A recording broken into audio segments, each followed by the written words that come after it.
Hey everyone, welcome back to another night of historical misery designed to lull you into peaceful sleep.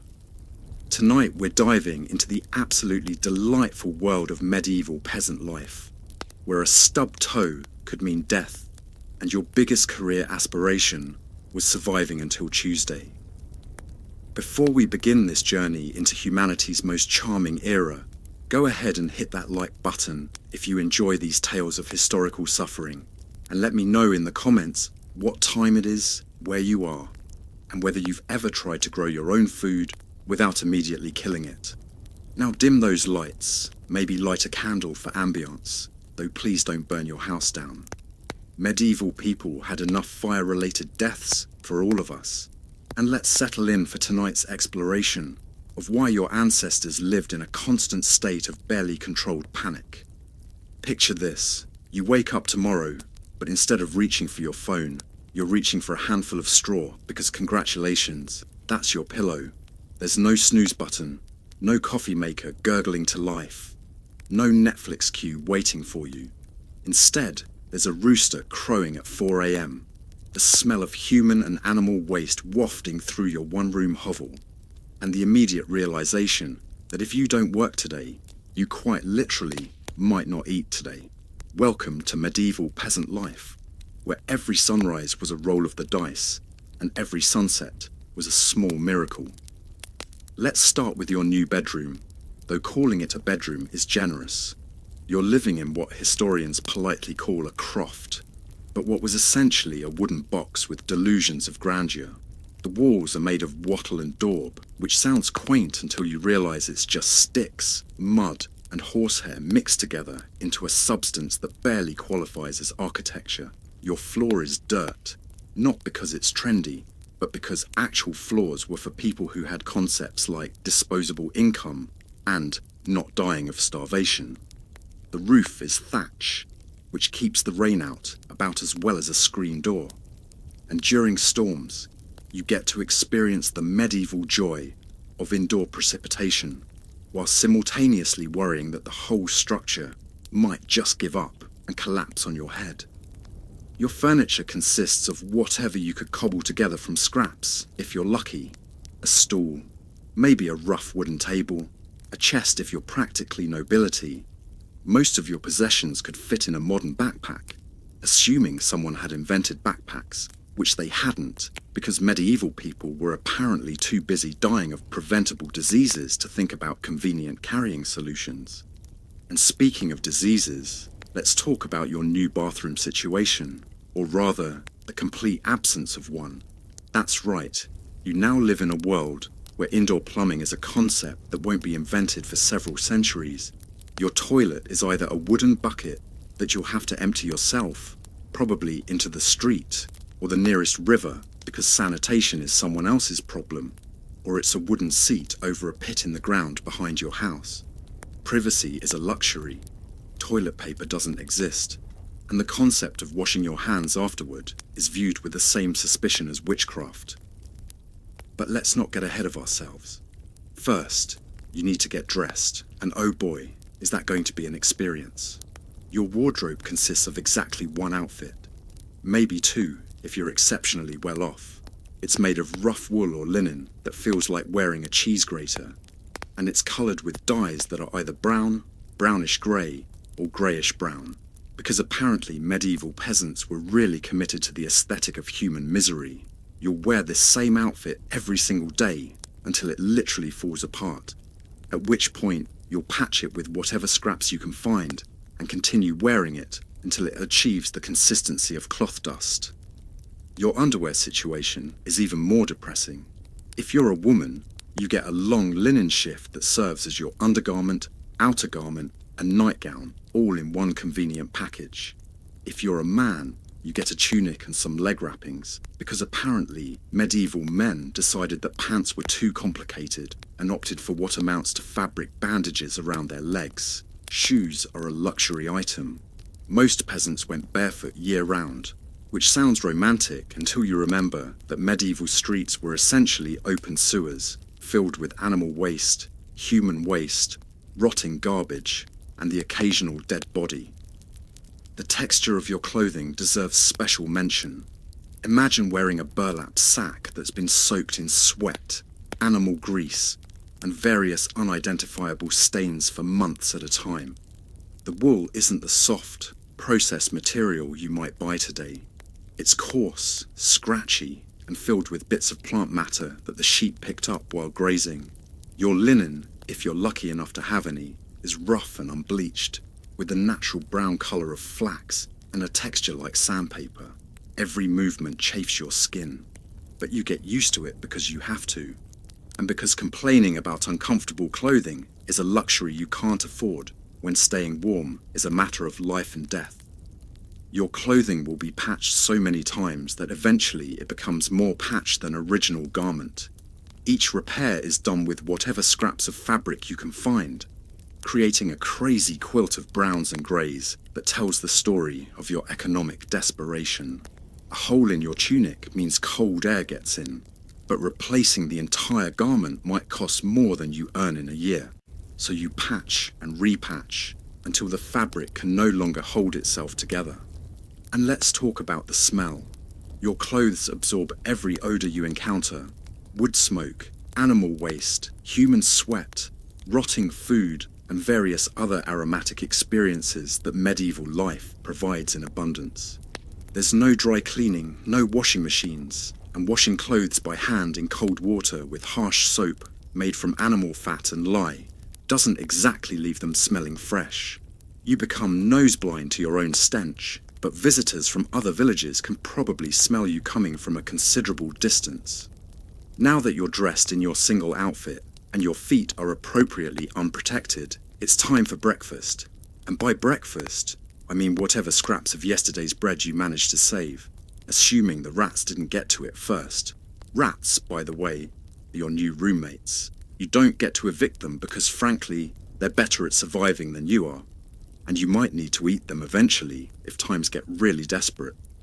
Your breakfast bread, if you can call it that, is made from whatever grain was available, which might be wheat if you're lucky, barley if you're not, or a delightful mixture of grain and sawdust if the harvest was particularly bad. It's dense, coarse, and has the consistency of cardboard that's been left out in the rain. You'll wash it down with ale, not because you're an alcoholic, but because the water isn't safe to drink. That's right, the safest beverage available is beer, and not good beer, but weak, sour ale that tastes like someone strained it through dirty socks. The bread-making process itself is an ordeal that would horrify modern food safety inspectors. Your grain is ground in a hand mill that's probably contaminated with mouse droppings, bits of stone from the grinding wheels, and various other delightful additives. The flour is mixed with water that may or may not be clean, kneaded by hands that haven't been washed recently, and baked in a communal oven that's shared with the entire village and cleaned approximately never. The resulting bread is hard enough to use as a weapon, dense enough to serve as building material, and nutritious enough to keep you alive if you can manage to chew it without breaking your teeth. You'll soften it by soaking it in whatever liquid is available, ale if you have it, water if you're desperate, or your own saliva if you're really having a bad day. The taste is somewhere between cardboard and dirt, with notes of mouse urine and despair. If you're really fortunate, you might have some pottage, which is a thick stew made from whatever vegetables you could grow, bits of meat if you're exceptionally lucky, and enough grain to make it filling. It's boiled until it reaches the consistency of wallpaper paste and seasoned with whatever herbs you could forage, assuming you know which plants won't kill you. Medieval peasants became expert botanists out of necessity, because the difference between dinner and poison was often just knowing which mushroom to pick. Pottage is actually one of the more successful medieval foods, assuming you can keep it from spoiling. It's nutritious, filling, and can be made from whatever ingredients are available. The problem is that it's essentially baby food for adults, a brown slurry that all tastes roughly the same, regardless of what you put in it. You'll eat pottage for breakfast, lunch, and dinner, with slight variations depending on what scraps you can add to it. Sometimes it's vegetable pottage, sometimes it's grain pottage, and on very special occasions, it's meat pottage, though the meat is usually something that died of old age or disease, rather than being deliberately slaughtered for food. The cooking process is equally challenging. You have one pot, maybe two if you're well off, and it serves for all your cooking needs. You can't regulate the temperature precisely because you're cooking over an open fire. You can't keep different ingredients separate because you don't have multiple containers. And you can't store leftovers safely because you don't have refrigeration. Everything has to be cooked and eaten immediately, or preserved using methods that change the taste and texture dramatically. Your kitchen, such as it is, consists of a fire pit in the middle of your one-room house, with no chimney to carry away the smoke. The smoke is supposed to drift out through gaps in the roof, but in practice, it fills your house with a choking haze that makes your eyes water and your lungs burn. You cook, eat, and sleep in this smoky atmosphere, which gives everything a charcoal flavour and makes respiratory problems inevitable. The fire itself requires constant attention. You have to keep it fed with wood or other combustible materials, but fuel is expensive and labour-intensive to gather. You can't let the fire go out, because starting a new one is difficult and time-consuming, involving flint and steel, or trying to borrow coals from a neighbour. Many peasant families kept their fires burning continuously for months at a time, feeding them just enough to keep them alive, but not so much as to waste precious fuel. After your delightful breakfast of cardboard bread and suspicious liquid, it's time to start your workday, which begins at sunrise and ends at sunset, because electric lighting is still several centuries away. Your job, regardless of your previous career aspirations, is now agriculture, and medieval agriculture was essentially a full-contact sport played against nature with the worst possible equipment. Your farming tools are whatever wooden implements you could make or afford to buy from the local blacksmith, assuming there was a blacksmith and assuming you had money. Your plough is a basic wooden contraption that barely scratches the surface of the soil, pulled by an ox if you're well off, or by you and your family if you're not. Your scythe is a curved blade attached to a wooden handle, and using it requires the kind of back-breaking labour that would put modern CrossFit to shame.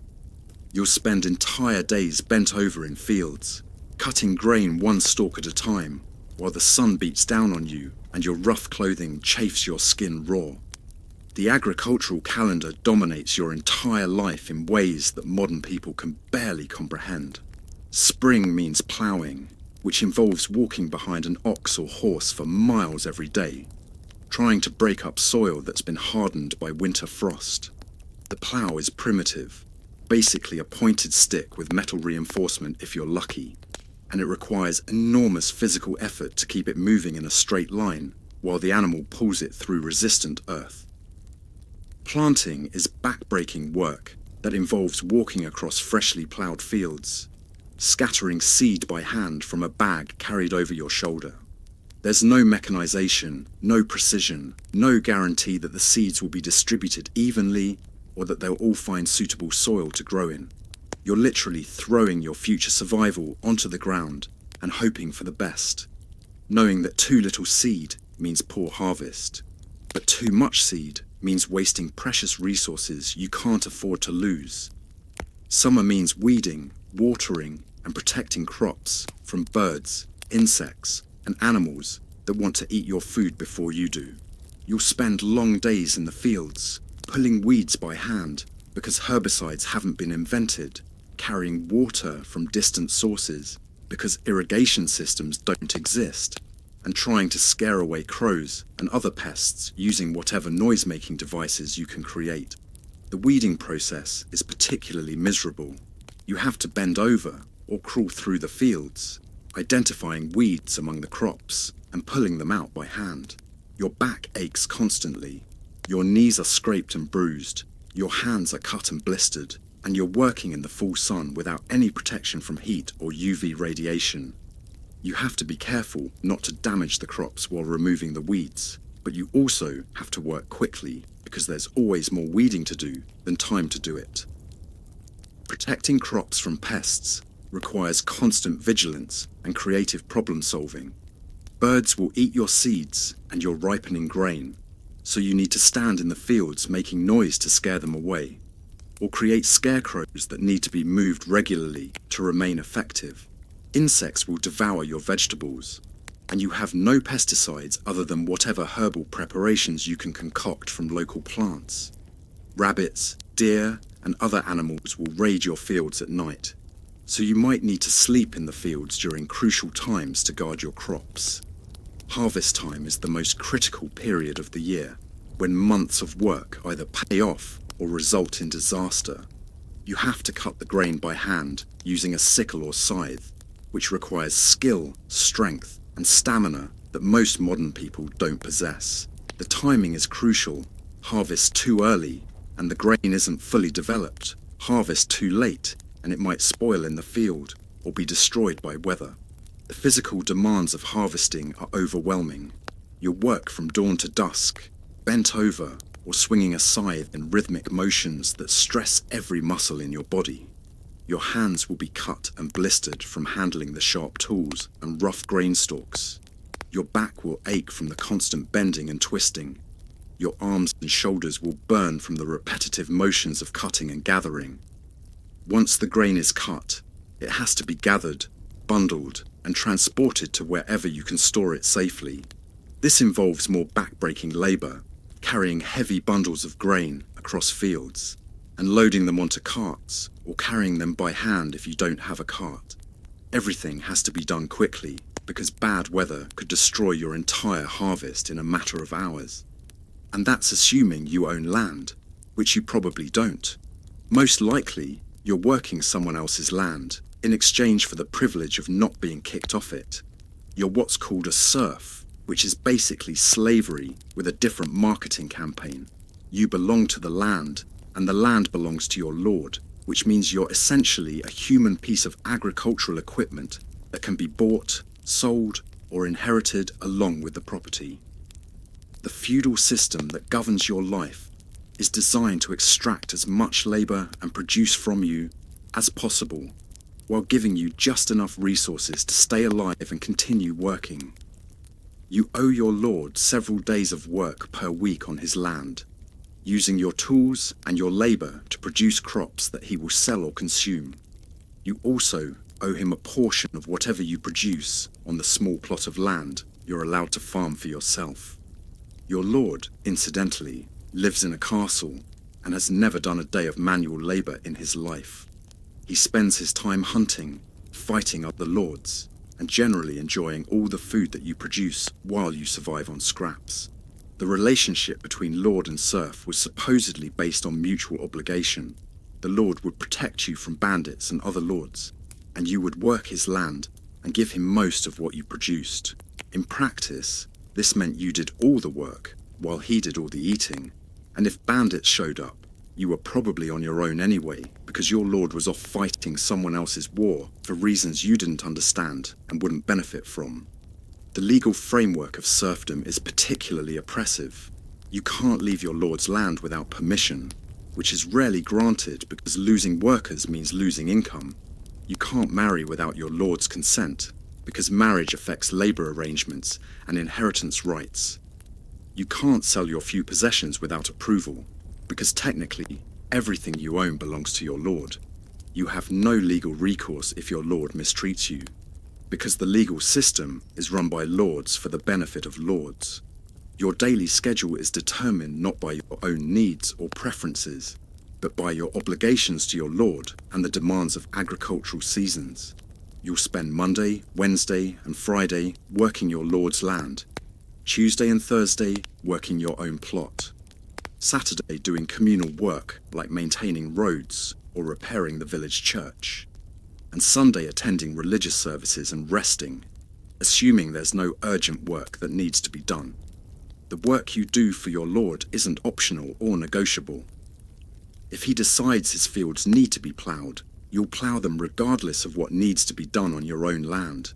If he wants his harvest brought in, you'll drop everything to help with his crops, even if your own crops are rotting in the field. Your survival is always secondary to his profit, and he has the legal right to enforce his priorities through violence if necessary. But let's get back to your workday, because it's far from over. After spending the morning breaking your back in the fields, you need to tend to your animals, assuming you have any. A pig, if you're lucky, which you'll fatten up all year and then slaughter in the fall, giving you enough meat to last through winter if you're very careful with rationing. Some chickens maybe, which will provide eggs until they stop laying, at which point they become dinner. A cow, if you're practically aristocracy, which will give you milk and eventually beef, though you're more likely to trade the cow for something you need more urgently, like not starving to death. These animals, by the way, live in your house with you. That's right, your one-room dwelling is shared with whatever livestock you own, because building separate structures for animals requires resources you don't have. So you get to sleep next to your pig, listen to your chickens roosting overhead, and enjoy the constant aroma of animal waste mixing with human waste to create a bouquet that would make a modern sewage treatment plant worker reconsider their career choices. The pig, if you have one, is probably the most valuable thing you own. Pigs are efficient converters of scraps into meat, able to eat kitchen waste, acorns, and other materials that humans can't digest, and turn them into protein and fat that can keep you alive through winter. But keeping a pig alive and healthy requires knowledge, effort, and resources that you might not have. You have to feed your pig regularly, which means sharing your already inadequate food supply with an animal that eats considerably more than you do.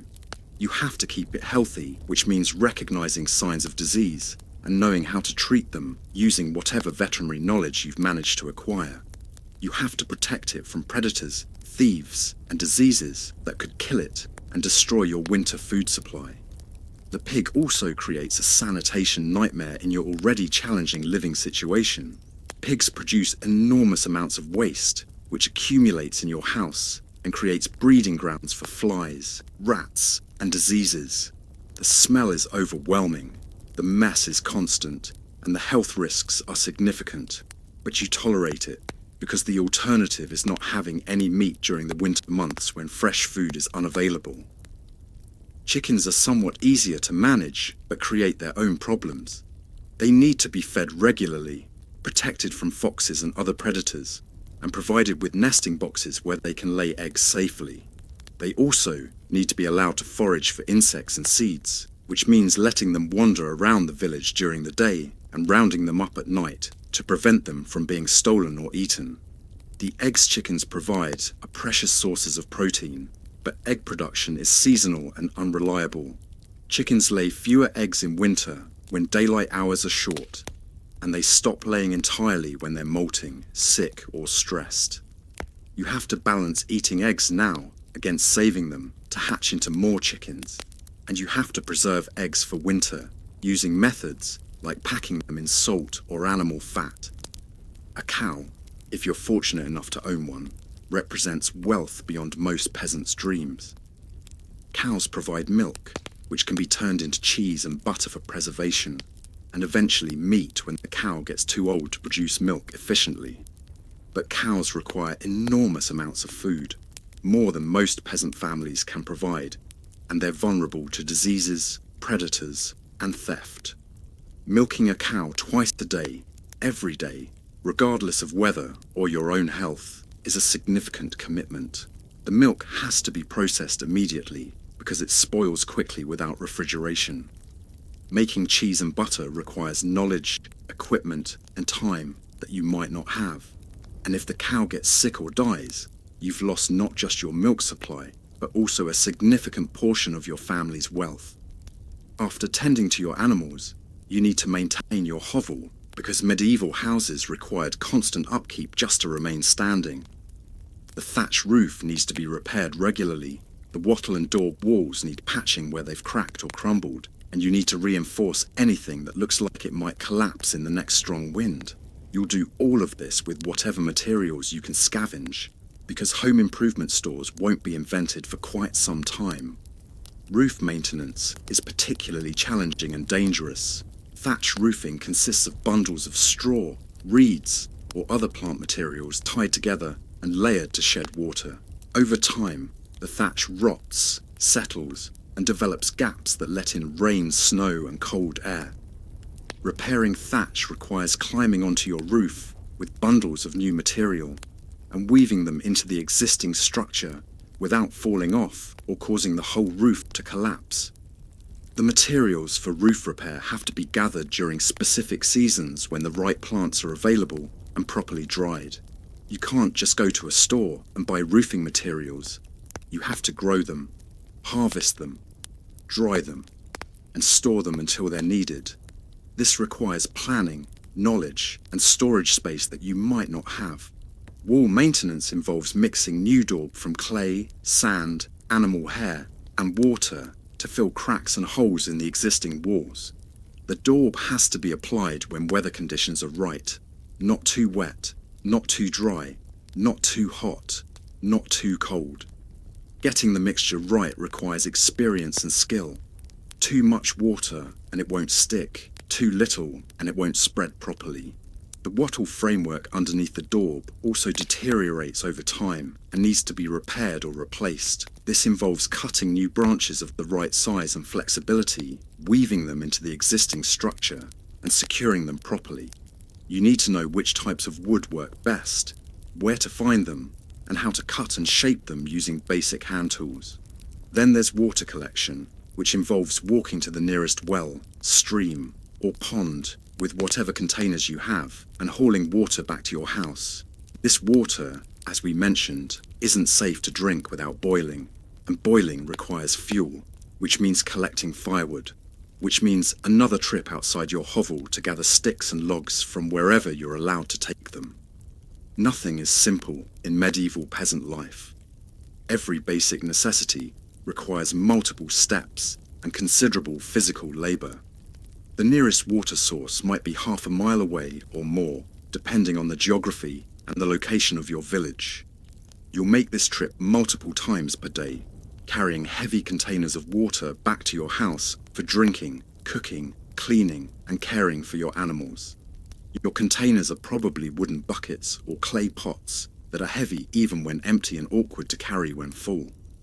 The quality of available water varies dramatically and unpredictably.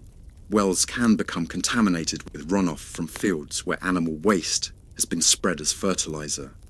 Streams can carry diseases from upstream villages or become polluted with waste from tanning operations or other crafts. Ponds can become stagnant and breeding grounds for mosquitoes and waterborne illnesses. You have no way to test water quality other than smell, taste, and observing whether other people who drink it get sick. Boiling helps kill some germs, but it requires fuel that's expensive and labour-intensive to gather.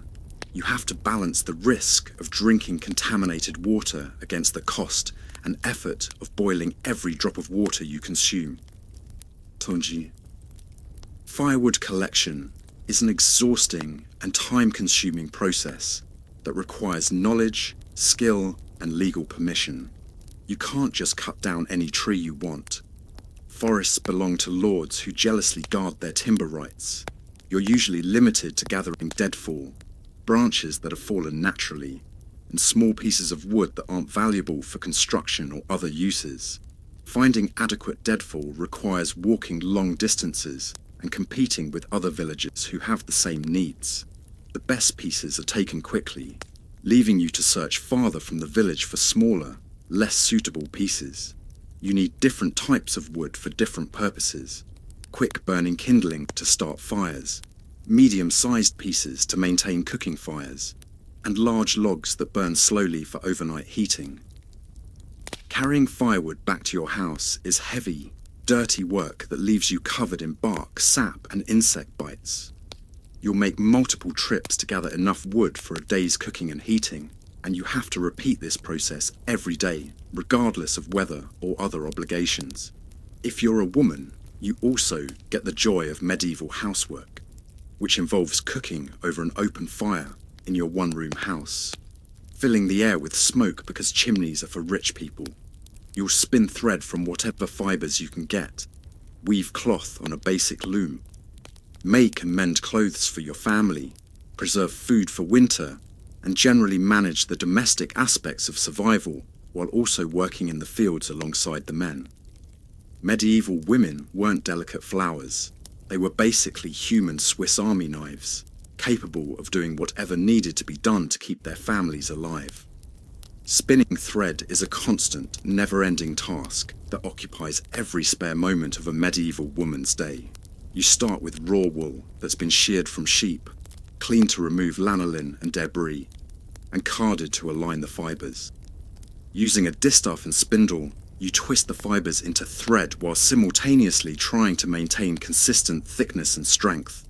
The process is maddeningly slow and requires constant attention. Drop the spindle and you lose your work. Let your attention wander and the thread breaks or becomes uneven. Work too fast and the thread is weak. Work too slowly and you'll never have enough cloth for your family's needs.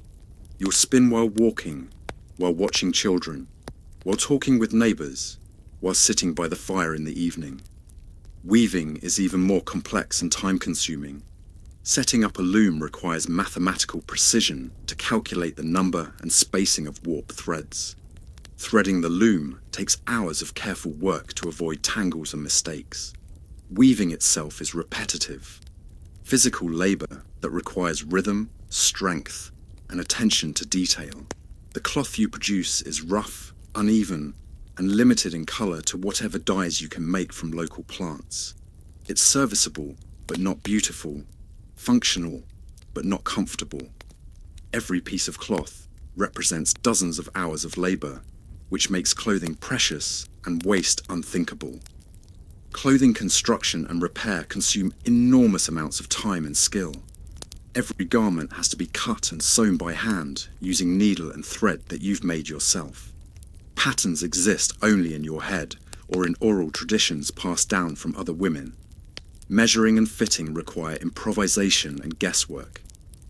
Mending is a constant necessity because cloth wears out quickly under the stress of daily labour and rough living conditions. You'll darn holes, patch tears, reinforce weak spots, and extend the life of garments in every way possible.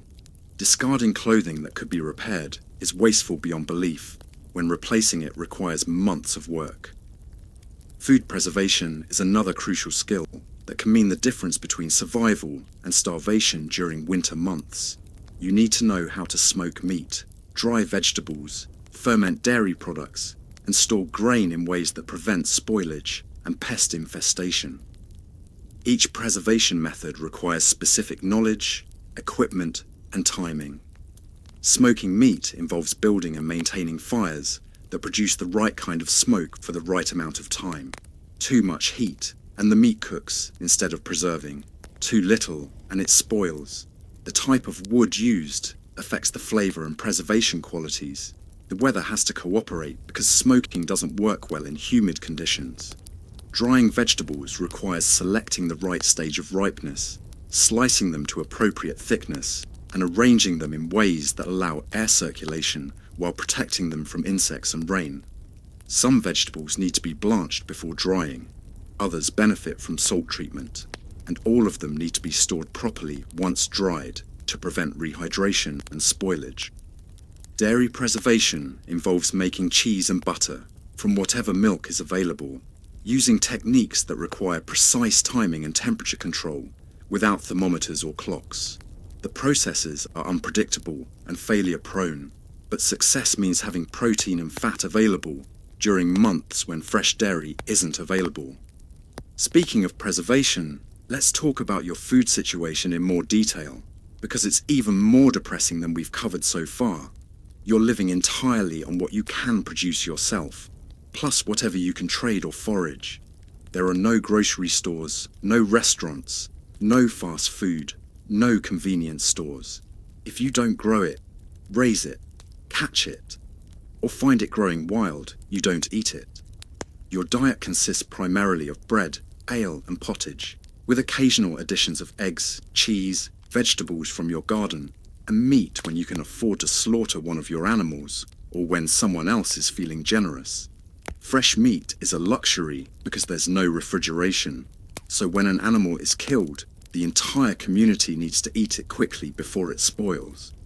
This leads to occasional feast days when everyone in the village is eating meat, followed by long stretches of vegetarian dining that wasn't chosen for health reasons. The feast days deserve special mention because they're among the few bright spots in the otherwise grim medieval peasant calendar.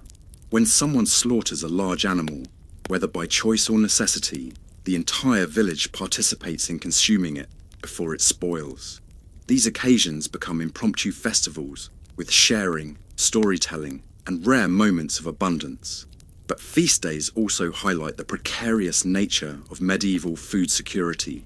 The meat consumed in a few days represents months of feeding and caring for an animal. Once it's gone, and there's no guarantee when the next opportunity for fresh meat will arise. The contrast between feast and famine is stark and psychologically challenging. Vegetables are seasonal, obviously, which means your diet changes dramatically throughout the year. Spring means fresh greens, assuming you didn't die of starvation during the winter. The first edible plants of spring are often foraged items like dandelion greens, wild onions, and other plants that grow before cultivated crops are ready. These early greens are bitter and not particularly nutritious, but they're fresh food after months of preserved rations. Summer brings a variety of vegetables and fruits from your garden and from wild plants that ripen during the warm months. This is the season of relative abundance, when you can eat fresh food daily and begin the process of preserving excess for winter storage. But summer abundance is also deceptive because you have to work constantly to preserve the surplus while it's available.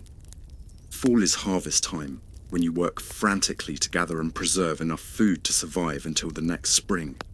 This is the most critical time of year, when the success or failure of your preservation efforts determines whether your family lives or dies during the coming winter. The pressure is enormous, and mistakes are potentially fatal. Winter is a long, slow exercise in eating as little as possible while still maintaining enough strength to perform basic tasks. Your preserved foods are carefully rationed, with every meal planned to extend supplies as long as possible. You go to bed hungry most nights and wake up hungry most mornings, but you survive because the alternative is worse. Food preservation is a constant concern and a constant gamble. You'll smoke meat when you have it, dry vegetables and fruits, ferment cabbage into sauerkraut, and store grain in whatever containers you have while trying to keep rats, mice, and insects from eating your winter survival supplies. You'll fail at this regularly, which means random months of near starvation when your preserved food spoils or gets eaten by pests. The preservation techniques themselves are unreliable and dependent on weather conditions you can't control. Smoking requires dry weather and the right kind of wood. Drying requires sunshine and low humidity. Fermentation requires specific temperature ranges and proper storage containers. Any of these processes can fail unexpectedly, destroying months of work and leaving you without essential winter foods. Storage is another constant challenge. You need containers that protect food from moisture, pests, and contamination, but suitable containers are expensive and difficult to make. Wooden barrels, clay pots, and woven baskets all have limitations and vulnerabilities. Grains stored in inappropriate containers can be destroyed by mice, insects, or moisture in a matter of days. Pest control in food storage is a losing battle fought with primitive weapons. You can try to seal containers, use aromatic herbs that supposedly repel insects, and hunt mice and rats with traps and cats. But pests have evolutionary advantages that medieval technology can't overcome. You'll lose a significant portion of your stored food to creatures that are smaller, faster, and more numerous than you are.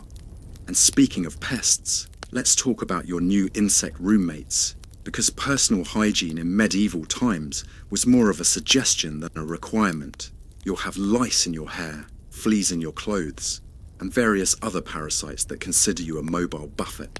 Bathing is a rare luxury, partly because heating enough water for a bath requires enormous amounts of fuel, and partly because medieval people believed that bathing too frequently was unhealthy. and might let diseases in through your open pores. The lice situation deserves special attention because it's both universal and miserable. Head lice, body lice, and pubic lice are constant companions that you'll never completely eliminate.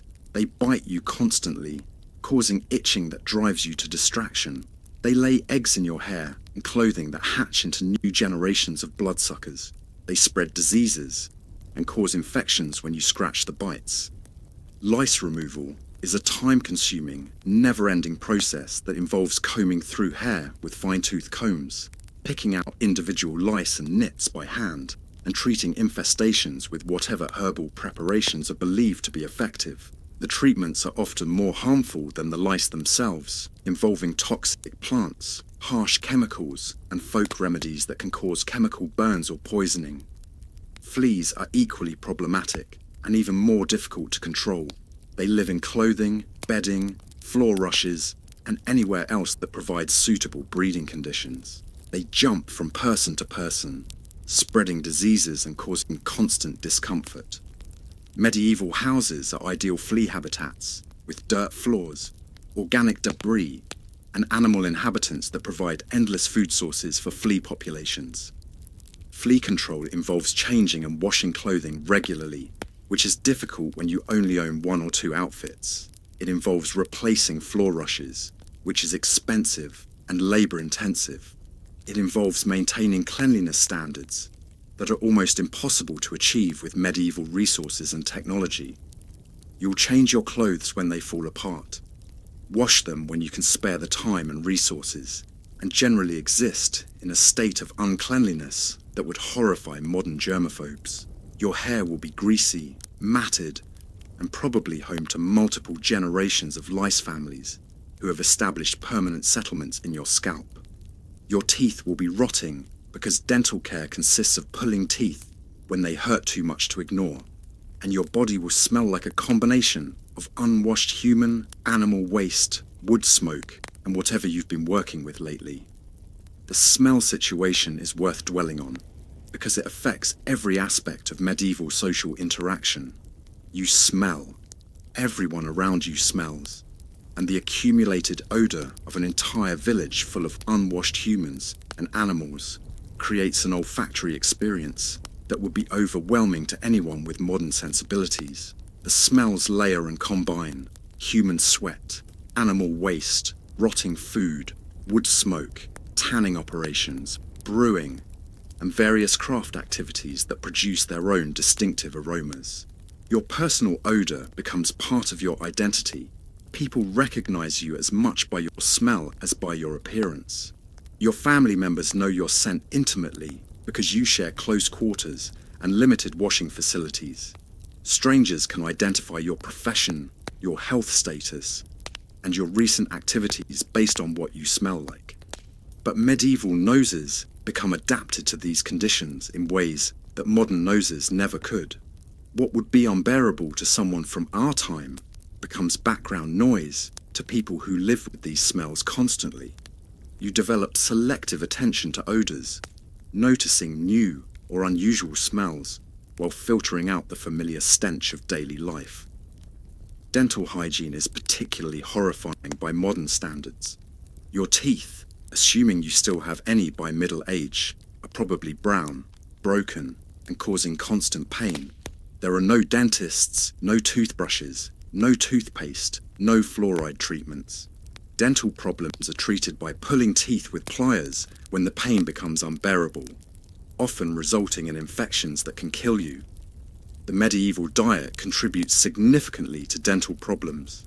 The coarse bread wears down tooth enamel. The constant consumption of ale creates acidic conditions that promote tooth decay, and the lack of fresh fruits and vegetables means vitamin deficiencies that affect dental health. Sugar is essentially unavailable to peasants, which helps prevent some types of decay, but the overall nutritional deficiencies more than compensate for this advantage. Tooth pain is a constant background misery that you learn to live with because you have no other choice. You'll develop elaborate eating strategies to avoid chewing on painful teeth, favour soft foods when possible, and use herbal preparations that provide minimal pain relief. Eventually, most of your teeth will either fall out on their own or require extraction, leaving you unable to chew properly and dependent on the soft foods for the rest of your life. But let's not forget about the social aspects of medieval peasant life, because you're not suffering alone. You're part of a village community, which sounds nice until you realize that medieval villages were basically extended families of people who all knew each other's business and had nowhere else to go. Privacy doesn't exist. Gossip travels faster than news, and personality conflicts can't be resolved by moving to a different neighborhood, because there is no different neighborhood. The village social structure is complex and rigid, based on family relationships, economic arrangements, and religious obligations that determine every aspect of your daily life. Everyone knows everyone else's family history, financial situation, personal problems, and moral failings. Secrets are virtually impossible to keep, and reputation is everything, because it determines who will help you when you need assistance and who will shun you when you make mistakes. Your social life revolves around the church, which is the only stone building in your village and serves as community centre, news hub, court of law, and entertainment venue. You'll attend services regularly, not necessarily because you're particularly religious, but because it's the only social gathering available, and missing church is noticed by everyone. The priest, who is probably only slightly more educated than you are, will deliver sermons about accepting your station in life and being grateful for your suffering because it brings you closer to God. Church attendance is mandatory in ways that extend far beyond religious obligation. The church service is where community announcements are made, where disputes are resolved, where marriages are arranged, and where social hierarchies are reinforced. Missing church without a very good excuse marks you as antisocial, irreligious, or rebellious, any of which can have serious consequences for your survival in a community-dependent society. The church also provides your only form of social welfare. When someone in the village is sick, injured, or starving, the community is expected to help, though help is relative when everyone is struggling to survive. You might share what little food you have, help with farm work for someone who's injured, or take in orphan children, though adding extra mouths to feed when you're already barely surviving is a good way to ensure everyone starves together. Community assistance operates on reciprocal principles that create webs of obligation and debt throughout the village. When you help someone today, you're creating a social debt that you can call in when you need help tomorrow. When someone helps you, you're obligated to return the favor when the opportunity arises. These social debts are remembered for generations and affect relationships between families long after the original participants are dead. Marriage in your new medieval life is primarily an economic transaction. You'll marry whoever your family arranges for you to marry, assuming anyone wants to marry into your particular collection of financial disasters. Love is a luxury you can't afford. What matters is finding someone who can work hard, produce children, and contribute to the household economy. Romance is for people who have enough food to worry about emotional fulfillment. Marriage negotiations involve careful evaluation of economic assets, family connections, and working capacity, rather than personal compatibility or attraction. A good marriage partner is someone who brings useful skills, helpful relatives, or material resources to the union. Physical appearance matters less than physical strength. Emotional compatibility matters less than economic productivity. The marriage ceremony itself is a community event that reinforces social bonds and economic arrangements throughout the village.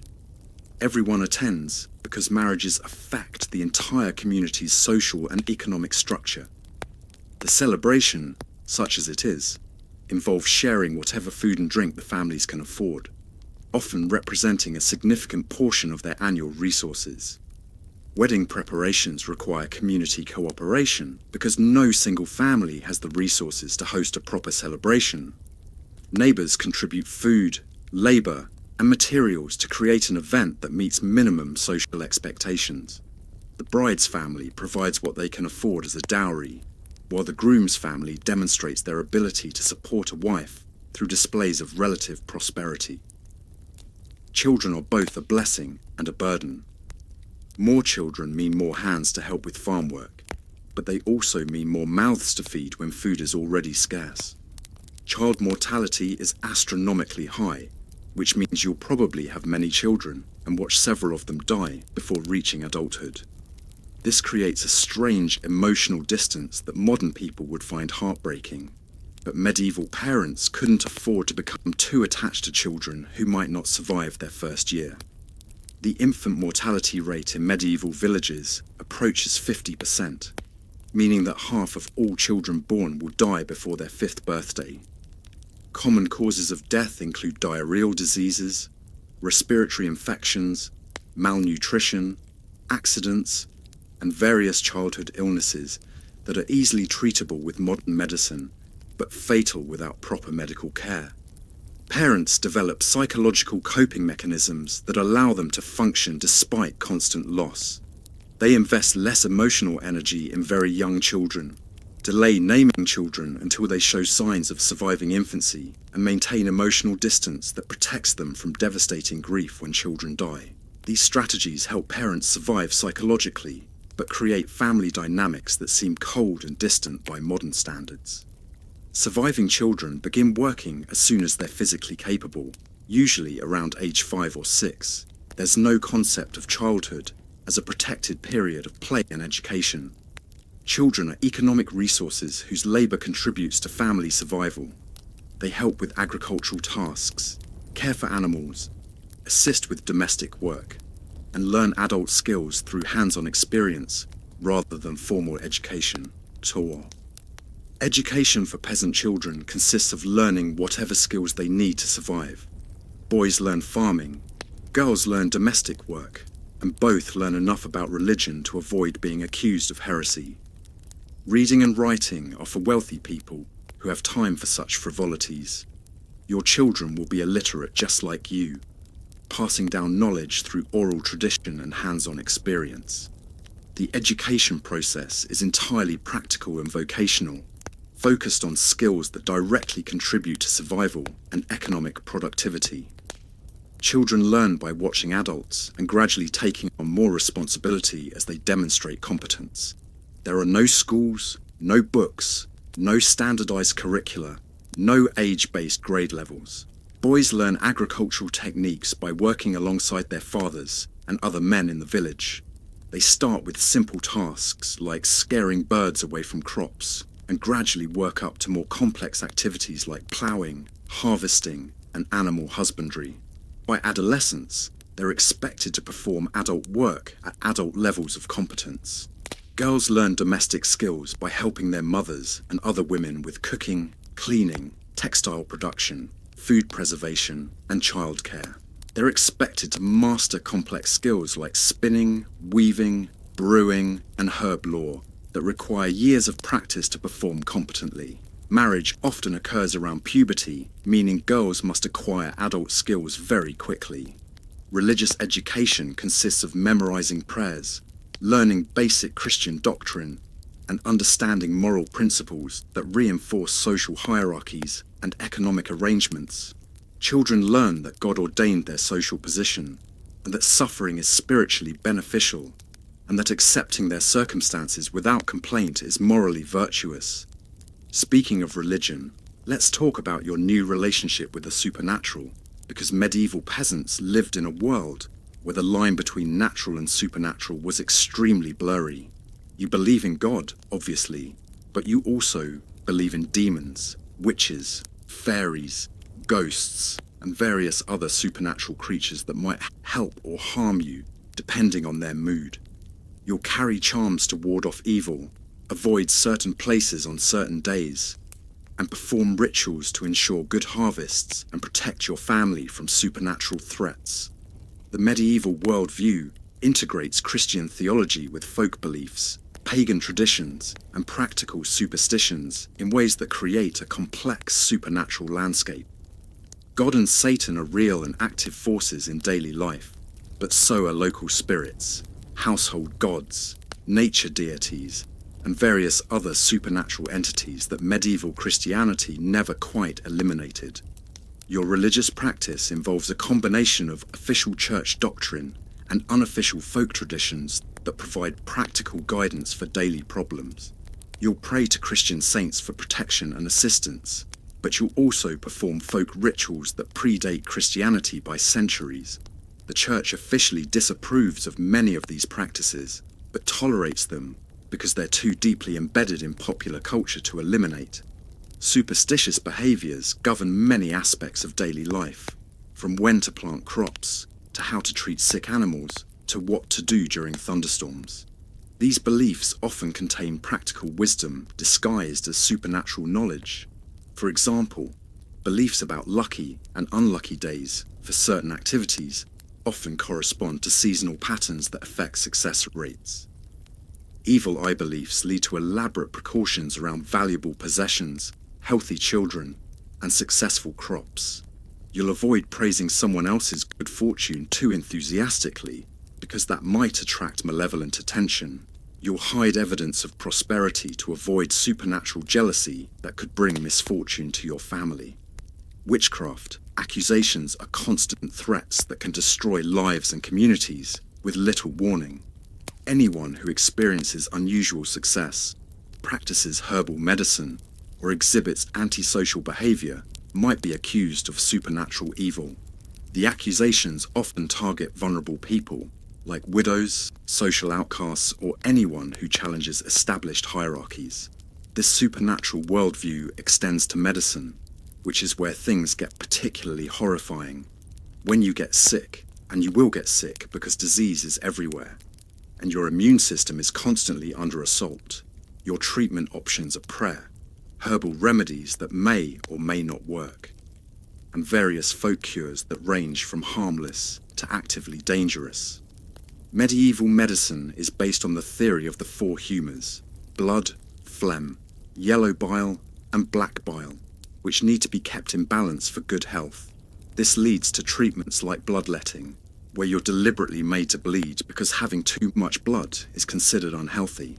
Other popular treatments include purging, where you're given substances to make you vomit or have diarrhea to expel bad humours, and various poultices and potions made from plants, animal parts, and minerals that may or may not be toxic. The humoral theory creates a medical system that's internally consistent but completely wrong about how the human body actually works. Diseases are attributed to imbalances between the four humours rather than infectious agents, nutritional deficiencies, or other actual causes. Treatments are designed to restore humoral balance rather than address underlying pathology. Bloodletting is performed using various methods, including cutting veins with knives, applying leeches to suck blood, or using cupping techniques that draw blood to the surface of the skin. The amount of blood removed can be substantial, often weakening patients who are already ill and reducing their ability to recover from whatever is actually wrong with them. Purging treatments involve administering substances that cause violent vomiting or diarrhea, supposedly removing toxic humours from the body. These treatments can cause dangerous dehydration, electrolyte imbalances, and additional complications that make recovery more difficult. The substances used are often poisonous plants or minerals that cause the desired effects by damaging the digestive system. Herbal remedies represent the most sophisticated aspect of medieval medicine, based on centuries of trial and error experimentation with local plants. Some of these remedies are genuinely effective because they contain compounds that have therapeutic properties. Others are completely useless or actively harmful, but persist because of tradition, superstition, or misunderstood correlations. The knowledge of herbal medicine is passed down through oral tradition and hands-on experience, rather than systematic scientific investigation. Herbalists learn which plants to use for which conditions, how to prepare them, and how to administer them, but they don't understand why some treatments work and others don't. This leads to inconsistent results and dangerous mistakes. Pain relief consists of alcohol, when you can afford it, and various herbal remedies that provide minimal relief at best. Opium poppies grow in some regions and provide effective pain relief, but they're not widely available, and their use is not well understood. Most pain management involves endurance, distraction, and folk remedies that offer more psychological comfort than physical relief. Surgery is performed by barbers who have no understanding of anatomy, infection, or anesthesia. If you need a tooth pulled, an amputation, or any other surgical procedure, you'll be held down, while someone with basic cutting tools does their best not to kill you in the process. The mortality rate for surgical procedures is extremely high due to infection, blood loss, and shock. Surgical instruments are crude and non-sterile, often the same tools used for haircuts, shaving, and other barbering services. There's no understanding of germ theory, so wounds are not cleaned properly, and infections are almost inevitable. Anesthesia consists of alcohol, herbal preparations with mild sedative effects, or simply knocking the patient unconscious with a blow to the head. Mental illness is either possession by demons, punishment for sin, or evidence that you're a witch, depending on your symptoms and how much the community likes you. Treatment ranges from prayer and exorcism to being shunned by the community or burned at the stake. Depression and anxiety, which would be completely understandable responses to medieval life, are viewed as spiritual failings rather than medical conditions. Mental health problems are stigmatized and dangerous in ways that compound the suffering of people who are already struggling. Someone exhibiting signs of depression might be seen as spiritually weak or morally corrupted. Someone with anxiety might be suspected of harboring guilty secrets or supernatural knowledge. Someone with more severe mental illness might be seen as possessed by demons or consorting with evil forces. Treatment options for mental health problems are limited and often counterproductive. Prayer and religious rituals might provide some psychological comfort, but don't address underlying issues. Exorcism involves violent and traumatic procedures that can worsen mental health problems. Social isolation and shunning remove support systems that might help with recovery. Childbirth is a leading cause of death for women, and it's easy to see why. No anesthesia, no understanding of sterile technique, no knowledge of proper positioning or what to do when complications arise.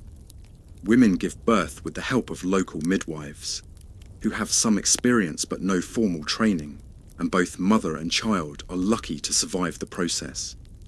Infant mortality is so high that babies aren't even named until they've survived several weeks, because getting attached to something that probably won't live is considered emotionally wasteful.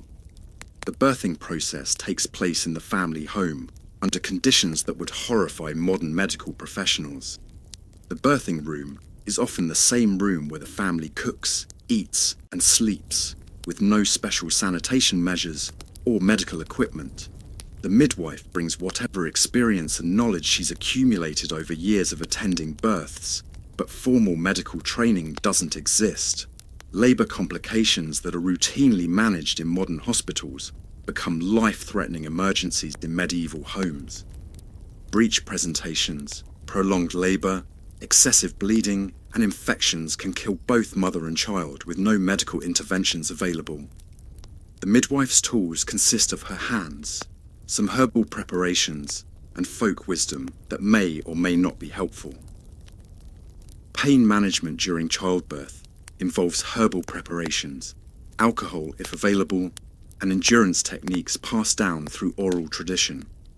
Women are expected to suffer through labour pains as natural and spiritually beneficial, part of the curse of Eve that makes childbirth inherently painful for all women. Postpartum care consists of rest when possible, herbal treatments for complications, and gradual return to normal activities as soon as the mother is physically capable. There's no understanding of postpartum depression, infection prevention, or the importance of proper nutrition during recovery. Many women die from infections or complications days or weeks after giving birth. But let's say you survive childhood.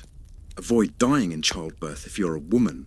don't get killed by disease, injury, or starvation, and manage to reach what passes for old age in medieval times, meaning your 30s or 40s.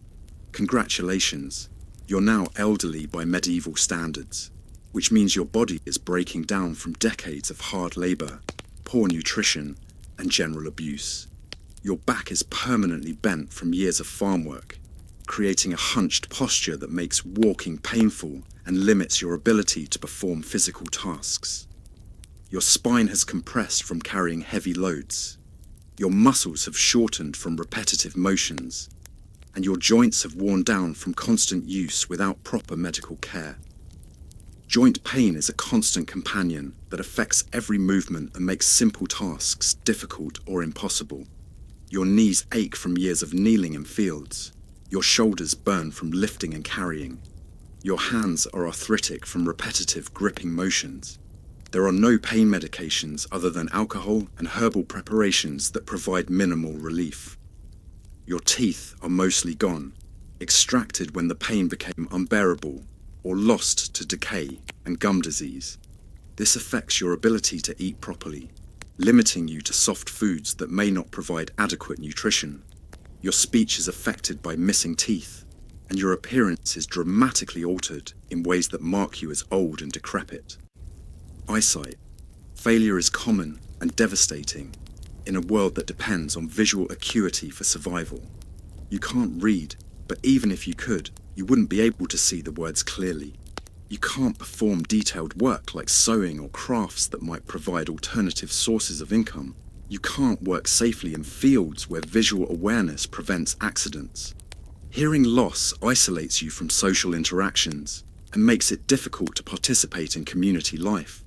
You miss conversations, church sermons, warning shouts, and other auditory information that's crucial for safety and social functioning.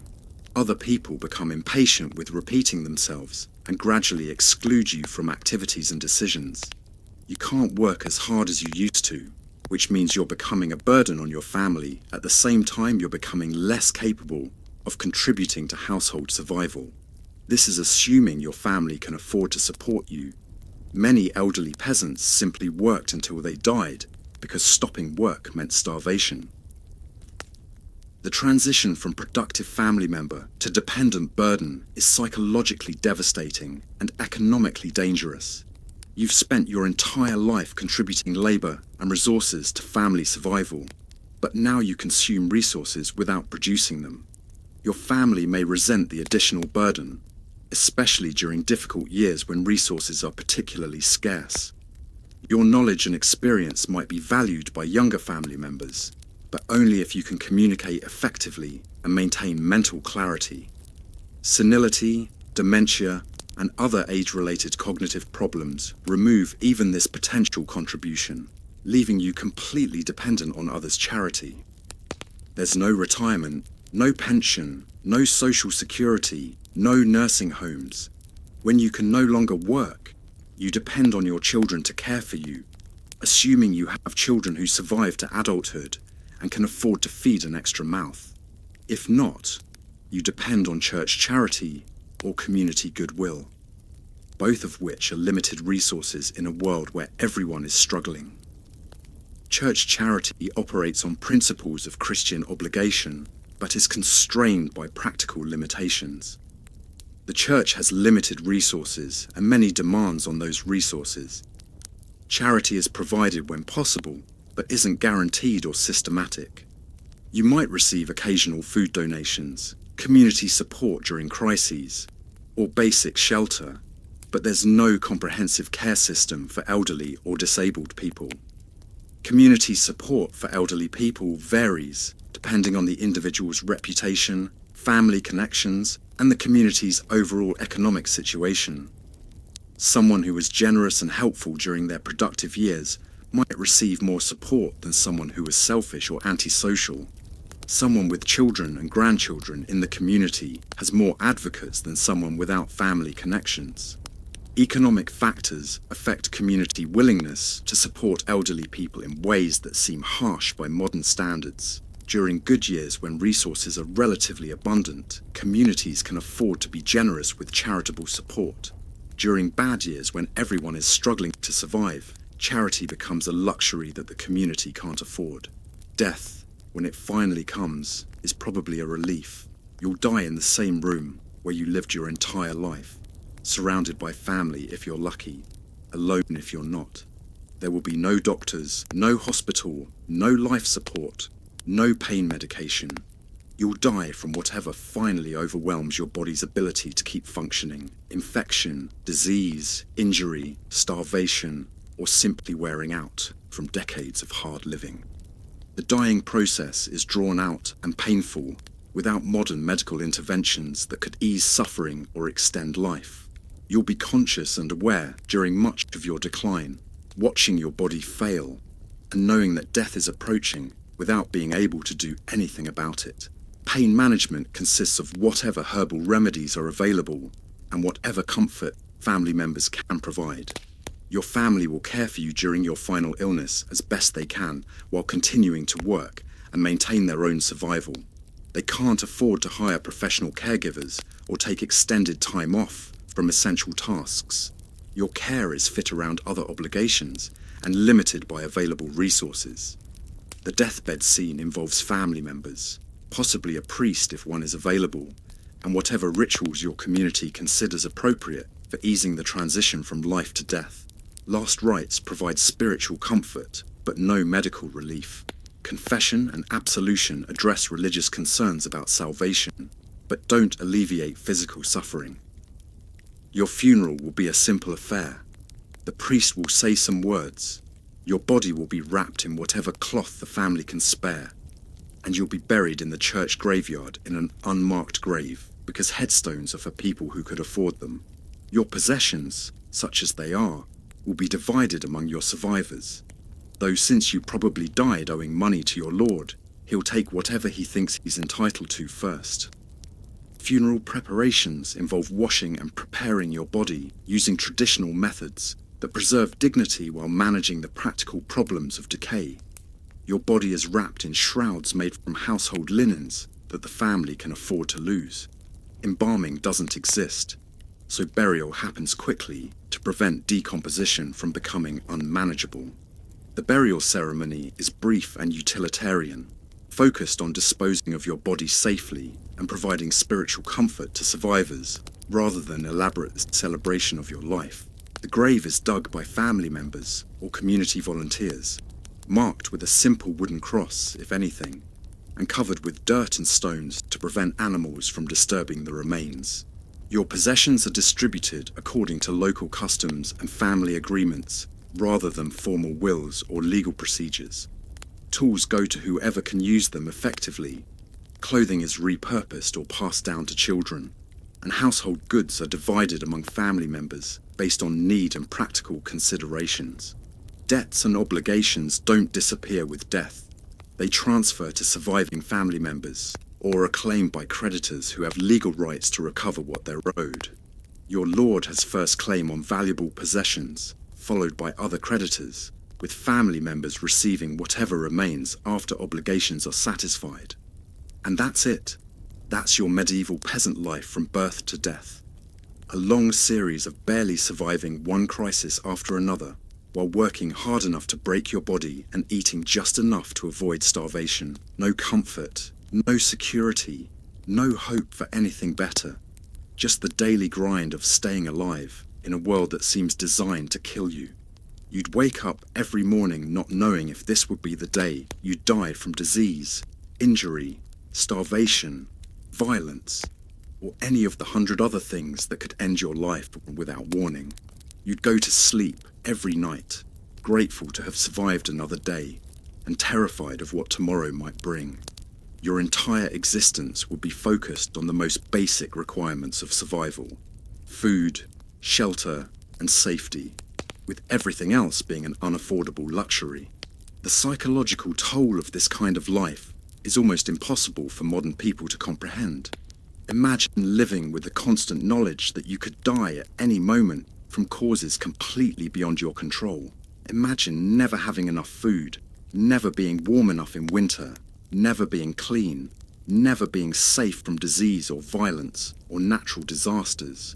Imagine having no hope that your life will ever improve, knowing that your children will face the same struggles you face, and their children after them. Medieval peasants developed a kind of stoic fatalism that helped them cope with their circumstances. They believed that suffering was the natural state of humanity, that their position in life was ordained by God, and that enduring hardship patiently would be rewarded in the afterlife. This worldview helped them psychologically survive conditions that would drive most modern people to despair, but it also trapped them in a system that offered no possibility of improvement or escape. The concept of progress, the idea that conditions can improve over time through human effort, simply didn't exist in the medieval peasant worldview. Life was seen as cyclical rather than progressive, with good years and bad years, but no long-term trend toward improvement. This created a mental framework that emphasized endurance over innovation, acceptance over resistance, conformity over change. Religious beliefs provided the intellectual structure that made this fatalistic worldview seem natural and necessary. Peasants were taught that their social position was divinely ordained, that suffering was spiritually beneficial, and that attempting to improve their circumstances was sinful pride. The promise of reward in the afterlife compensated for deprivation in the present life. The psychological adaptation to constant deprivation created mental habits that would seem strange to modern people. Peasants learned to find satisfaction in meeting basic survival needs, rather than pursuing comfort or pleasure.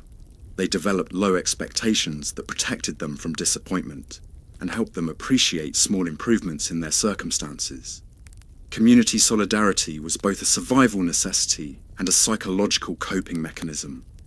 Shared suffering created bonds between people who had to rely on each other for survival.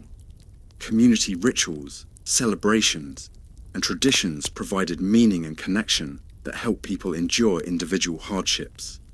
The irony is that medieval peasants were tough in ways that would astonish modern people. They could endure physical hardship, work with their hands, survive on minimal resources, and adapt to changing circumstances in ways that our comfortable modern lifestyle has made unnecessary. They had practical skills and knowledge about agriculture, animal husbandry, food preservation, herbal medicine, and basic crafts that took generations to develop and have been largely lost in our industrialized world. Their physical capabilities were extraordinary by modern standards. They could walk long distances carrying heavy loads, work for hours in difficult conditions, and perform physical tasks that would exhaust most contemporary people. Their pain tolerance was higher, their endurance was greater, and their ability to function despite illness or injury was remarkable. Their knowledge of the natural world was intimate and detailed in ways that modern urbanized people can barely imagine. They understood weather patterns, soil conditions, plant and animal behavior, and seasonal cycles with precision that came from direct observation and practical necessity. Their survival depended on reading natural signs accurately and responding appropriately to environmental changes. But they were also vulnerable in ways that highlight how much we take for granted in modern life. A broken bone could mean permanent disability or death. A bad harvest could mean starvation. A disease outbreak could wipe out entire families. A war could destroy everything they had worked their entire lives to build. They had no safety net, no insurance, no social services, no backup plan when things went wrong. The medieval peasants' relationship with time was completely different from ours. They lived by the rhythms of agricultural seasons, working frantically during planting and harvest times, and having relatively little to do during winter months when the fields were frozen. They measured time by church bells, the sun's position, and the changing seasons rather than clocks and calendars. Their daily schedule was determined by daylight hours and weather conditions rather than arbitrary human arrangements. Seasonal time created natural periods of intense activity followed by relative rest that matched agricultural requirements but created feast or famine patterns of work and leisure. Spring planting required exhausting labor for several weeks, followed by summer cultivation that was steady but less intense.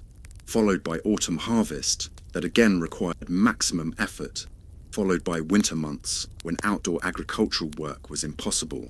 This seasonal pattern affected diet, social activities, economic transactions, and psychological states in ways that created annual cycles of abundance and scarcity, activity and rest, community interaction, and family isolation.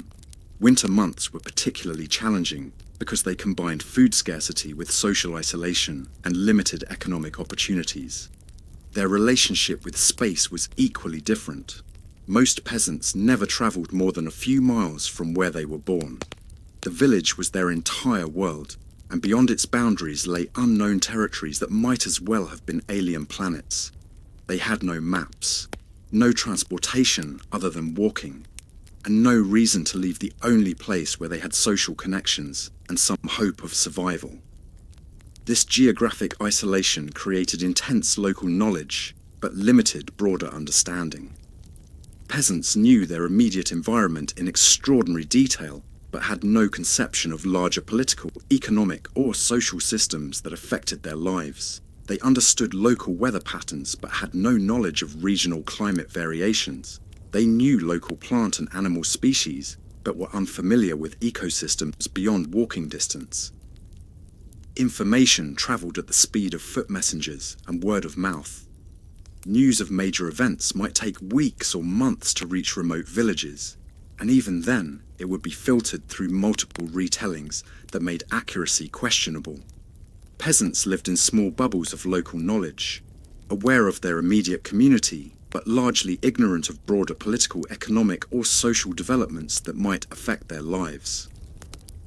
This information isolation created vulnerability to external forces that peasants couldn't understand or predict.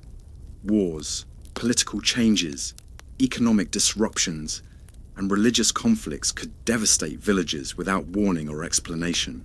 Peasants might find themselves subject to new taxes, new laws, or new authorities without understanding why these changes were happening or what they meant for the future. The lack of privacy in medieval peasant life is particularly striking to modern sensibilities. You'd share your one-room house with your entire family and your animals. You'd work in fields visible to the entire community. You'd attend church services where everyone could see you. You'd use communal ovens, wells, and other facilities. Your neighbours would know your business, your financial situation, your family problems, and your personal habits. There was literally nowhere to go to be alone, nowhere to hide from community scrutiny. This lack of privacy was both a burden and a safety net. While you couldn't keep secrets or maintain much personal autonomy, you also couldn't fall through the cracks entirely.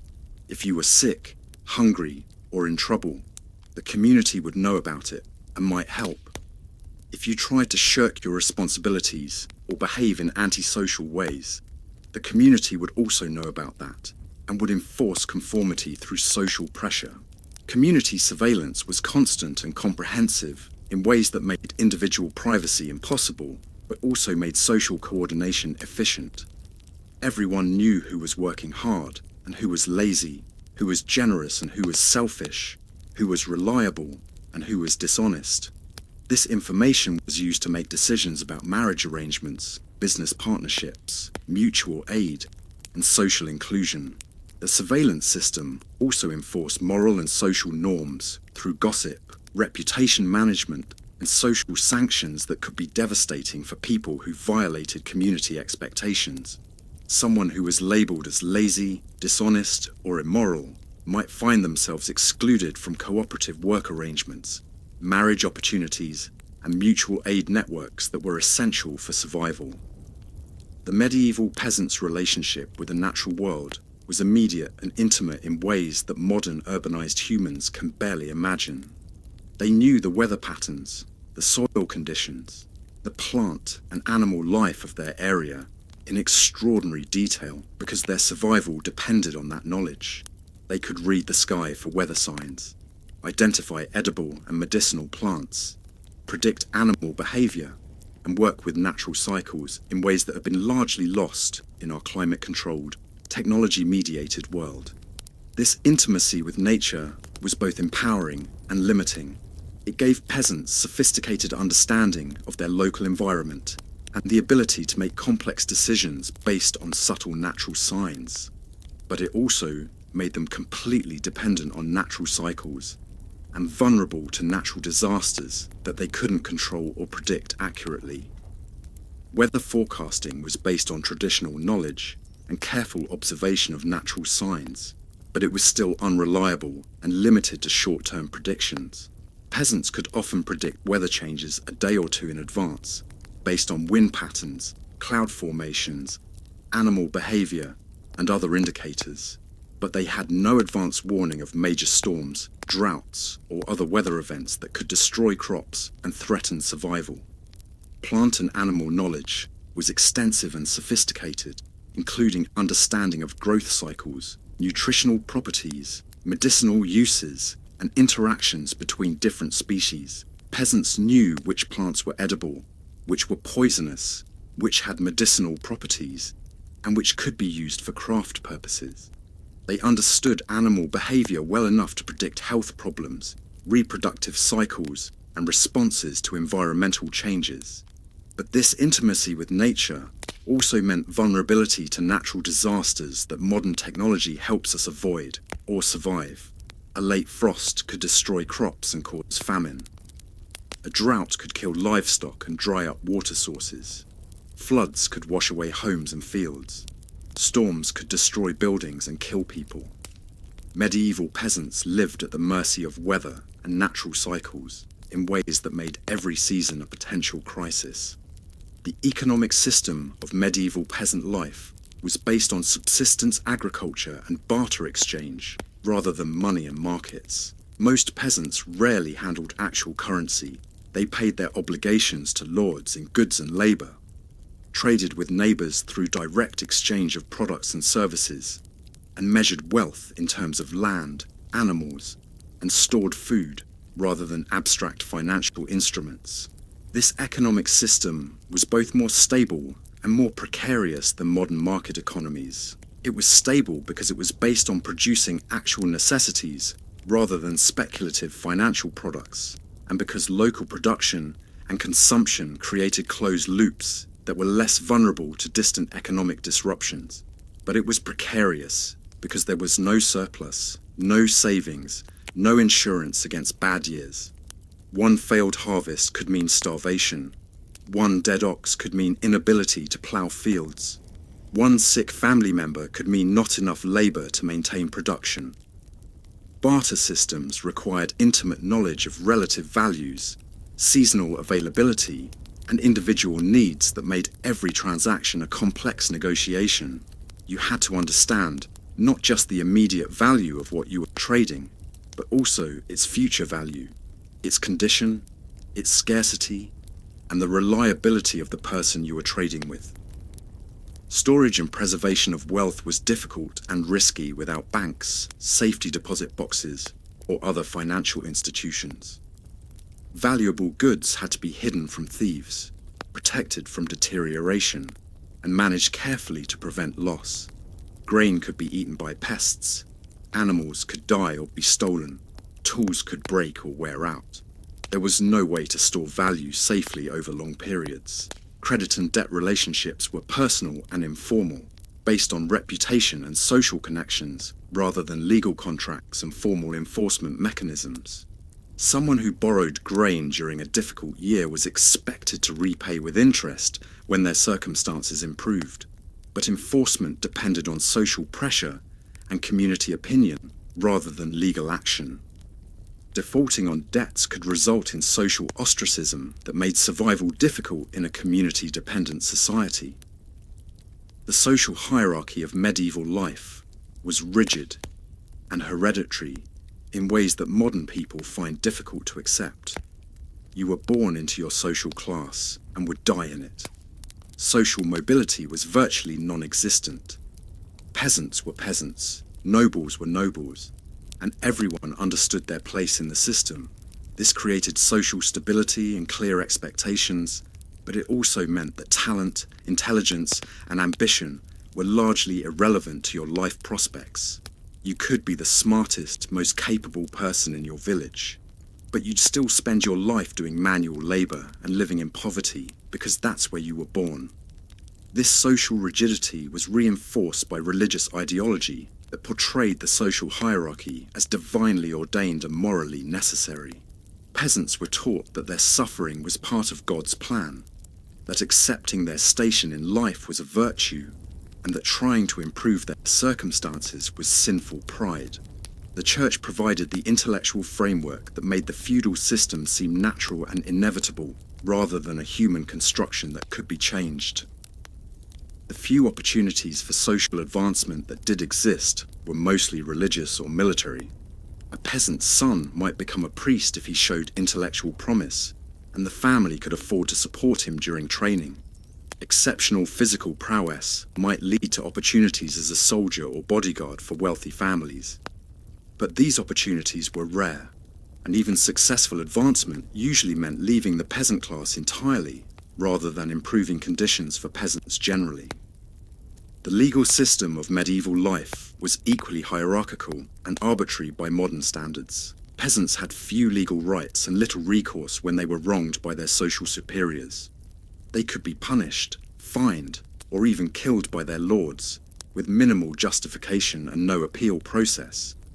Justice was administered by local nobles, who had obvious conflicts of interest and no legal training. The entire system was designed to maintain the existing power structure rather than provide fair and impartial dispute resolution. Legal proceedings, when they occurred at all, were conducted according to customs and traditions that varied from place to place and could be changed arbitrarily by those in power. Evidence was evaluated according to social status, with the testimony of nobles carrying more weight than the testimony of peasants regardless of credibility or factual accuracy. Punishments were determined by social relationships and political considerations rather than objective assessment of crimes. Medieval peasants did have some protections under customary law and church doctrine, but these were limited and often ignored when inconvenient for those in power. The church taught that lords had obligations to their peasants, and local traditions provided some limits on exploitation, but enforcement was sporadic and dependent on the personal character of individual nobles. Trial by ordeal was sometimes used to determine guilt or innocence in cases where evidence was ambiguous. These ordeals involved subjecting the accused to painful or dangerous tests based on the belief that God would protect innocent people from harm. Trial by hot iron required carrying a red-hot piece of metal. If the burns healed cleanly, the person was innocent. Trial by water involved being thrown into a pond. If you floated, you were guilty of witchcraft. If you sank and drowned, you were innocent.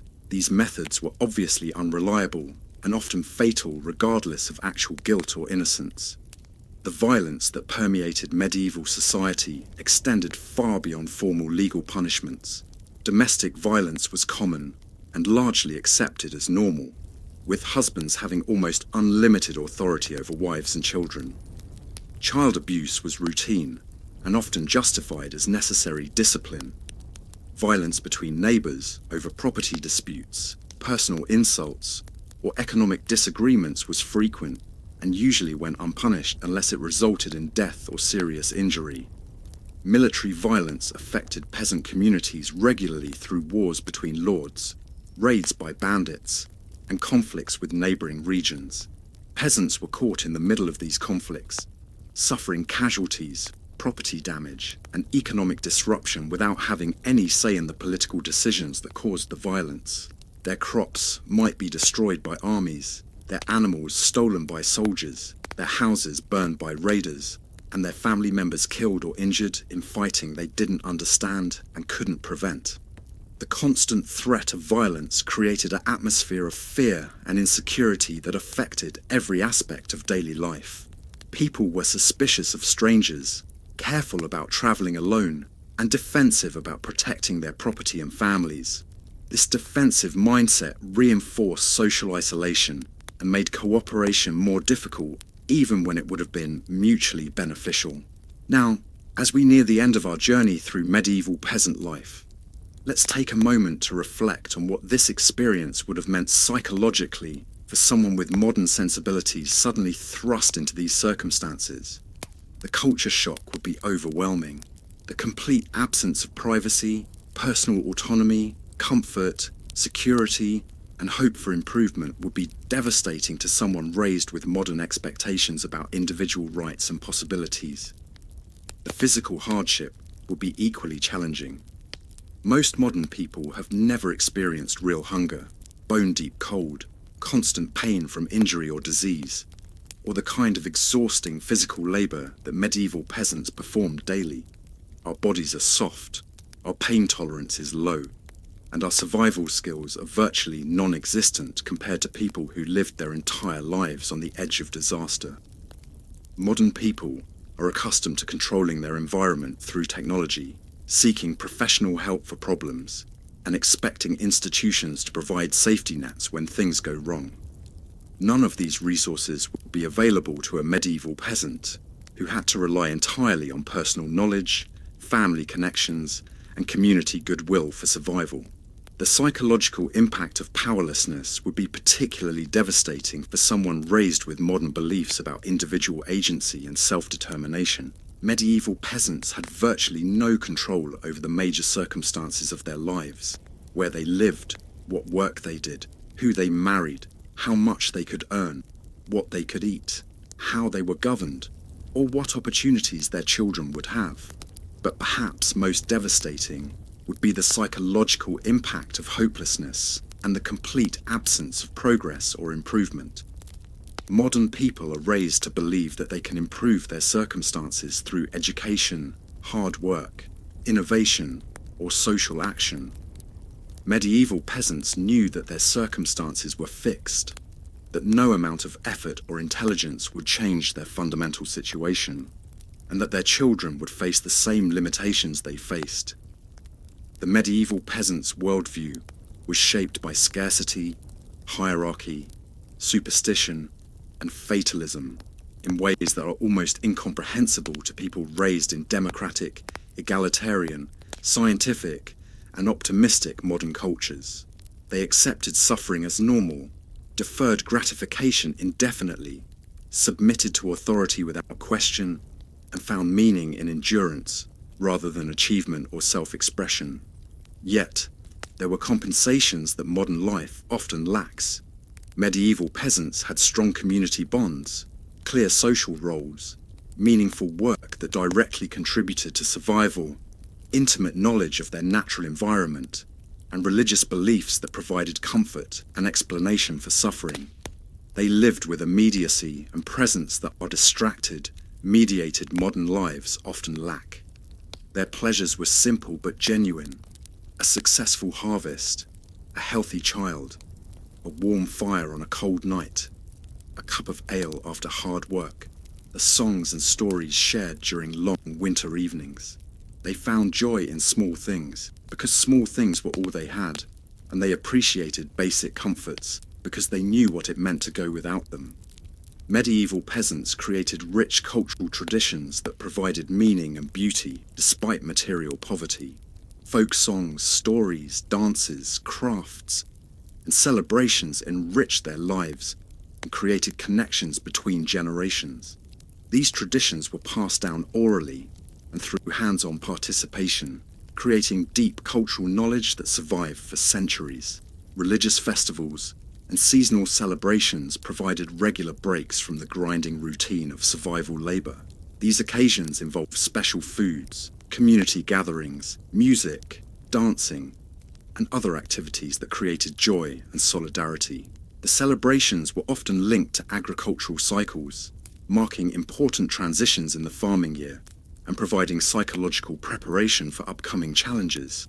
Community rituals surrounding major life events like births, marriages, and deaths created meaning and support during times of transition and stress. These rituals involved the entire community and reinforced social bonds that were essential for mutual survival. They also provided frameworks for processing grief, celebrating achievements, and maintaining cultural continuity across generations. The medieval peasant's legacy is complex and contradictory. They were the foundation of their society, producing the food and goods that supported the entire social hierarchy. Yet they were despised and ignored by those who benefited from their labor. They preserved and transmitted the practical knowledge that sustained human civilization through some of its darkest periods. Yet they were dismissed as ignorant and backward by their social superiors. They endured conditions that would destroy most modern people.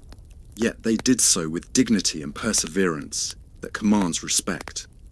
They had no political power, no economic freedom, no social mobility, yet they created communities and cultures that provided meaning and support for countless generations.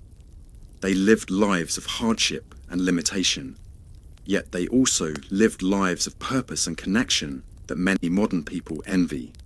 Their agricultural knowledge laid the foundation for all subsequent food production systems. Their craft skills provided the basis for later industrial development. Their cultural traditions influenced art, literature, music, and folklore that continue to enrich human civilization.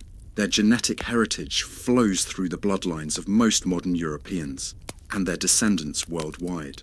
The medieval peasant experience also demonstrates the remarkable adaptability and resilience of human beings under extreme circumstances. People can endure almost unimaginable hardship and still find ways to create meaning, maintain relationships, preserve hope, and build communities. This capacity for survival and adaptation is part of our shared human heritage, even if modern circumstances rarely require us to use it. Medieval peasants also developed forms of cooperation and mutual aid that modern societies often struggle to achieve. They created informal social safety nets, sharing systems, and collective work arrangements that ensured community survival even when individual families faced disasters. These cooperative traditions offer lessons for modern communities dealing with economic instability, environmental challenges, and social isolation. But we shouldn't romanticize medieval peasant life, or pretend that material deprivation builds character, or that suffering is inherently meaningful. Medieval peasants endured what they had to endure, not what they chose to endure. Their resilience was born of necessity, not preference. Given the choice, they would have chosen comfort, security, adequate food, good health, and opportunities for their children, just as modern people do. The technological and social developments that have eliminated most of the hardships of medieval peasant life represent genuine human progress that should be celebrated and protected. Modern medicine prevents diseases that killed medieval peasants regularly. Modern agriculture produces abundant food that eliminates the constant threat of famine. Modern technology reduces the physical demands of essential work and provides comfort and convenience that improve quality of life dramatically. Modern political and social systems, despite their flaws, provide opportunities for individual advancement, protection of basic rights, and democratic participation that medieval peasants never imagined. Modern education, communication, and transportation create possibilities for personal development and social connection that transcend the limitations of birth circumstances and geographic location. The contrast between medieval peasant life and modern life illustrates how much human circumstances can change through collective effort, technological innovation, and social development. The improvements in human welfare over the past several centuries represent one of the greatest achievements in human history, worthy of appreciation and continued protection. Yet the medieval peasant experience also reminds us of the fundamental human needs that persist regardless of material circumstances. The need for community connection, meaningful work, spiritual purpose, and hope for the future. These needs can be met in many different ways, but they can't be eliminated by technological progress or material abundance alone. Modern people sometimes feel disconnected from nature, isolated from community, uncertain about meaning and purpose, despite having material comforts that medieval peasants could never have imagined. This suggests that while technological progress has solved many human problems, it has also created new challenges that require attention and creative solutions. The medieval peasant's intimate knowledge of natural cycles, strong community bonds, and clear sense of purpose offer insights that might help address some of the psychological and social challenges of modern life. We can learn from their resilience without wanting to return to their hardships, appreciate their community solidarity without accepting their social limitations, and admire their connection to nature without rejecting technological conveniences. And so, as you settle into your comfortable bed tonight, surrounded by the warmth and safety and abundance that would have seemed miraculous to a medieval peasant, take a moment to appreciate how extraordinary your ordinary life would appear to someone from that era. Your heated home, your full refrigerator, your clean water, your medical care, your education, your freedom to travel and choose your occupation and express your opinions. All of these things represent freedoms and securities that medieval peasants could barely imagine. Your smartphone contains more information than the greatest medieval libraries. Your car provides transportation that would have seemed magical to people who walked everywhere. Your grocery store offers foods from around the world that medieval nobles couldn't have obtained at any price. Your life expectancy is roughly double that of medieval peasants. Your children are almost certain to survive to adulthood, and your opportunities for personal fulfillment and self-expression are essentially unlimited by historical standards.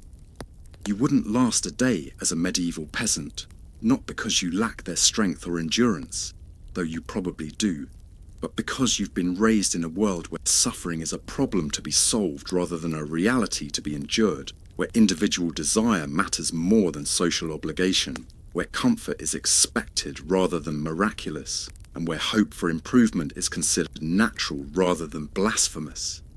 The gulf between modern life and medieval peasant life is so vast that it's almost like comparing different species rather than different time periods. We are separated from our ancestors not just by centuries, but by completely different ways of understanding reality, possibility, and human nature. Their world was small, harsh, and unchanging. Ours is vast, comfortable, and constantly evolving. Yet in the end, medieval peasants were humans just like us, with the same fundamental needs for food, shelter, safety, companionship, meaning, and hope. They found ways to meet those needs under circumstances that would terrify us, creating lives of dignity and purpose within systems designed to exploit and constrain them.